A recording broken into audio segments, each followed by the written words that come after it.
ઉત્તરાયણ હોય અને ઘરે સાતધાનનો ખીચડો ના બને તે કેમ ચાલે? તો ચાલો આજે આપણે ઘરે ખૂબ જ સરળતાથી ગુજરાતી પારંપરિક રીતે બનતો સાતધાનનો ખીચડો બનાવીશું.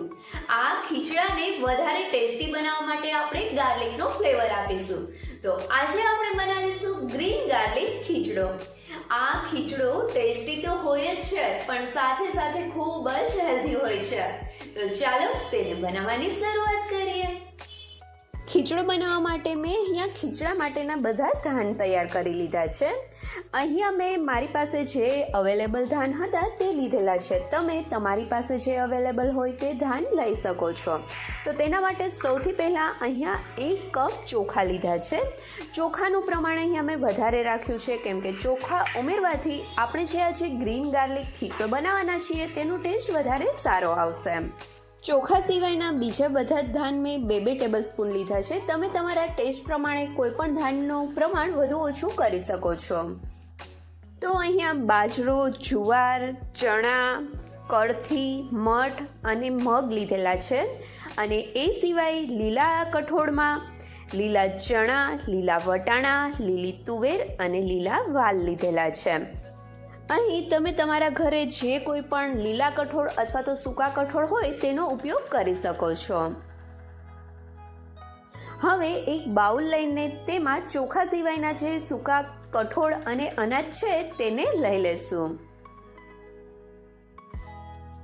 અને તેને ચોખ્ખા પાણી વડે 2 થી 3 વખત ધોઈને સાફ કરી લેશું. હવે આપણું આ પલાળેલું કઠોળ તૈયાર છે.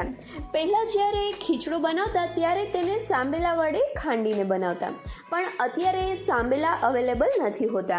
તો હવે આ કઠોળને આપણે એક મિક્સર જારમાં ટ્રાન્સફર કરી લઈશું અને ત્યાર પછી આ બધા કઠોળ અને અનાજને મિક્સરમાં પલ્સ મોડ ઉપર 3 થી 4 વખત ફેરવીને તેને પીસી લેશું. પલ્સ મોડ ઉપર પીસ્યા પછી હવે જોઈએ તો અહીંયા જોઈ શકાય છે કે ખીચડો અધકચરો પીસાઈ ગયો છે. ખીચડાને આ રીતે અધકચરો જ પીસવાનો છે. જો તેમાં કોઈ આખા દાણા રહી ગયા હોય તો પણ ચાલશે. હવે આ પીસેલા ખીચડાને એક બાઉલમાં ટ્રાન્સફર કરી લઈશું.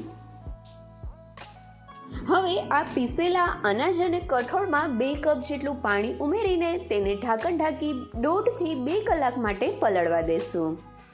ખીચડાને આ રીતે પલાળવાથી તે જલ્દી પાકી જાય છે, પણ જો તમારી પાસે એટલો ટાઈમ ના હોય તો ખીચડાને ડાયરેક્ટ પણ પકાવી શકાય છે.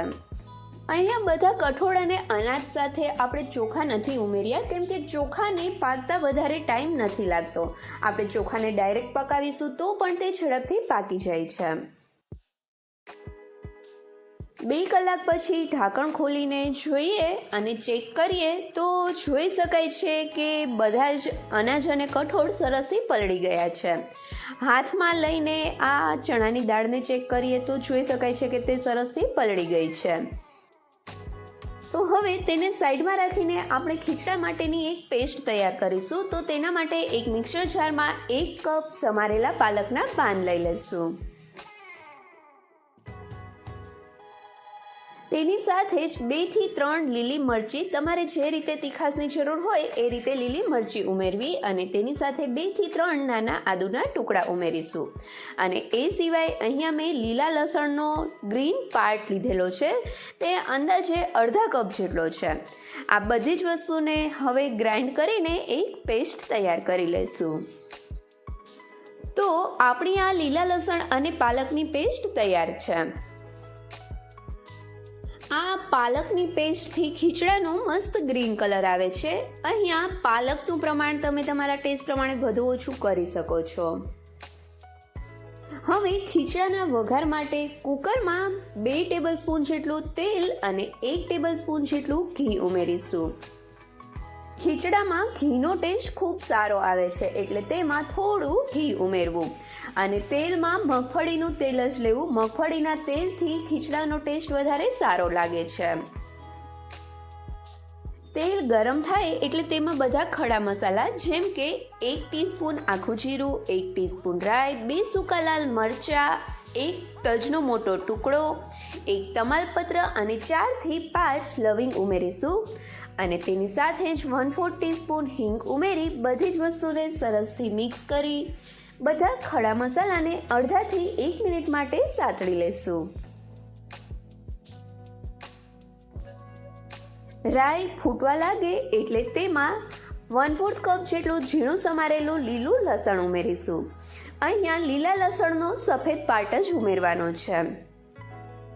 મીડિયમ ફ્લેમ ઉપર લસણનો થોડો કલર ચેન્જ થાય ત્યાં સુધી તેને સાંતળીશું. થોડી વાર સાતળ્યા પછી અહીંયા જોઈ શકાય છે કે લસણનો કલર થોડો ચેન્જ થવા લાગ્યો છે. તો હવે તેમાં આપણે જે પાલક અને લીલા લસણની પેસ્ટ કરી હતી તે પેસ્ટને ઉમેરીશું.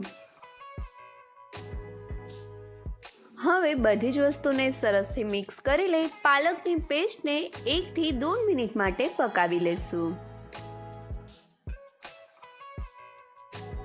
1 મિનિટ જેવું પાલકની પેસ્ટને પકાવ્યા પછી હવે તેમાં અડધી ટીસ્પૂન જેટલો હળદર પાવડર અને 1 ટેબલ સ્પૂન જેટલો ધાણા જીરું પાવડર ઉમેરીશું અને તેને સરસથી મિક્સ કરી અડધા મિનિટ માટે પકાવીશું. અને ત્યાર પછી તેમાં પલાળેલા કઠોળમાંથી પાણી કાઢીને કઠોળને ઉમેરીશું. કઠોળમાંથી પાણી કાઢીને તેને સાઈડમાં રાખવાનું છે, તેને ફેંકી નથી દેવાનું. અને હવે આપણે જે 1 કપ ખીચડિયા ચોખા લીધા હતા તેને 2 થી 3 વખત ચોખા પાણી વડે ધોઈને આ ચોખાને ઉમેરી દઈશું. અને તેની સાથે જ લીલી તુવેર, વટાણા, ચણા અને વાલ ઉમેરી દઈશું. અને હવે બધી જ વસ્તુને સરસથી મિક્સ કરી લઈશું. બધી જ વસ્તુ સરસથી મિક્સ થઈ જાય એટલે તેમાં 2 ટેબલ સ્પૂન જેટલો ગોળ અને સ્વાદ પ્રમાણે મીઠું ઉમેરીશું. અને તેની સાથે જ આપણે જેટલો ખીચડો લીધો છે એનાથી 2 થી અડધી ગણું જેટલું પાણી ઉમેરીશું. અને આ પાણીમાં સાથે જ આપણે જે ખીચડો પલાળેલું પાણી સાઈડમાં રાખ્યું હતું તે પાણી પણ ઉમેરી દેવાનું છે. હવે તેને સરસથી મિક્સ કરી લઈ તેમાં અડધાથી 1 લીંબુનો રસ ઉમેરી તેને પણ મિક્સ કરી લેશું.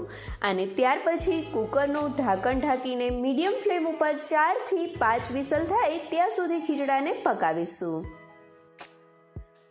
4 થી 5 વિસલ જેવું થાય ત્યાર પછી ગેસની ફ્લેમ બંધ કરીને કુકરમાંથી બધું જ હવાનું પ્રેશર નીકળવા દેશું. હવે અહીંયા જોઈ શકાય છે કે કુકરમાંથી બધું જ હવાનું પ્રેશર નીકળી ગયું છે. તો કુકરનું ઢાંકણ ખોલીને જોઈએ તો અહીંયા જોઈ શકાય છે કે ખીચડો સરસથી કૂક થઈ ગયો છે. તો હવે આ ખીચડાને એકવાર ચમચા વડે સરસથી હલાવી લેશું. અને હવે જોઈ શકાય છે કે આપણો આ ઉત્તરાયણ સ્પેશિયલ ગ્રીન ગાર્લિક ખીચડો તૈયાર છે. તો ચાલો ફટાફટ આ ગરમા ગરમ ગ્રીન ગાર્લિક ખીચડાને સર્વિંગ પ્લેટમાં લઈ ઉપરથી થોડું મગફળીનું તેલ અને ધાણા ભાજીથી ગાર્નિશ કરીને સર્વ કરીએ. આ ગ્રીન ગાર્લિક ખીચડાને સર્વ કરતી વખતે તેમાં ઉપરથી મગફળીનું તેલ જરૂરથી ઉમેરવું. તેલ ઉમેરવાથી ખીચડાનો ટેસ્ટ ખૂબ જ સારો આવે છે. તમે પણ ઉત્તરાયણ ઉપર મારી આ રેસીપીથી ગ્રીન ગાર્લિક ખીચડો જરૂરથી બનાવજો અને મને કમેન્ટ કરીને કહેજો કે તમને મારી રેસીપી કેવી લાગી. જો રેસીપી ગમે તો વિડીયોને લાઈક કરજો અને તમારા ફ્રેન્ડ્સ સાથે શેર પણ કરજો. અને હા, મારી ચેનલને સબસ્ક્રાઈબ કરવાનું ભૂલતા નહીં. Thank you so much.